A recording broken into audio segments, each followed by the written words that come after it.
Hi class. Today we are going to be talking about phoneme substitution. Remember, phonemes are those sounds we hear in the word when we break it apart. Substitution means I'm going to take one of those sounds and I'm going to replace it for another sound. So if I think about the word got, g-ought, got, and I take away the g and I replace it with h, I now have ought, hot.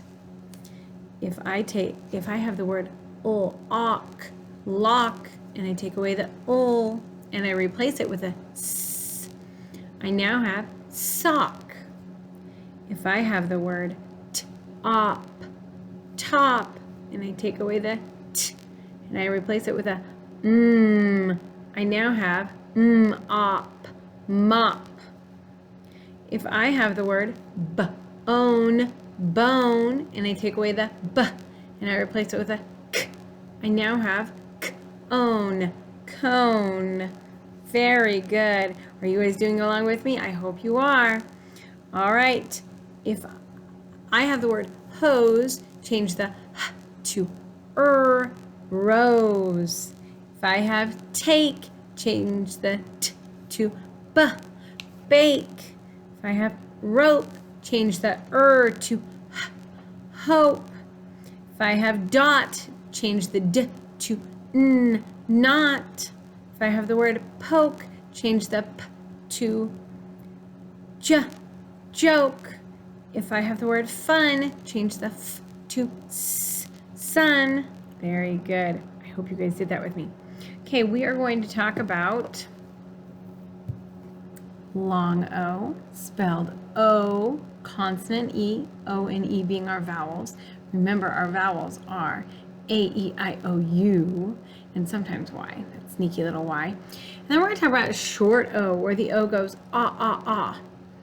And we're going to sound out a couple of short O words, and then we're going to work on some long O words. So, job, job, op, pop. All right, now let's play with some long O words, and we're going to practice building and sounding out those long O words. K. Just like this word is cod, cod, like a fish, like a type of fish. When I add the E to the end, E makes the O say its name. When I place the jumping game, and now I have the word code, code. Now let's try some phoneme substitution.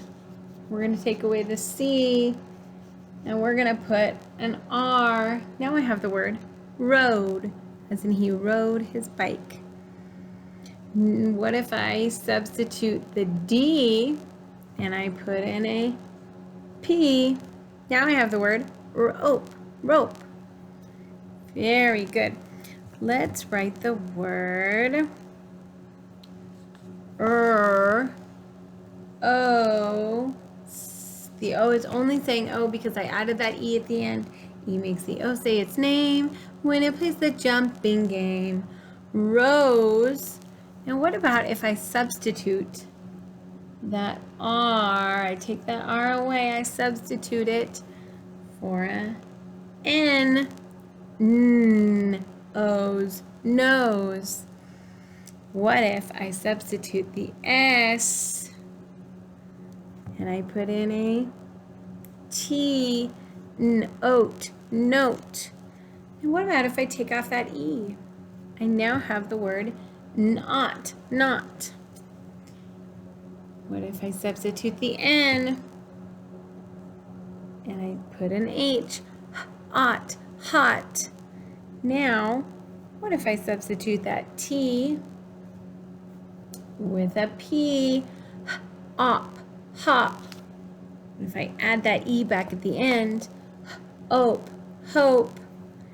Now, what if I substitute that P for an M, home. All right, that was fun, huh?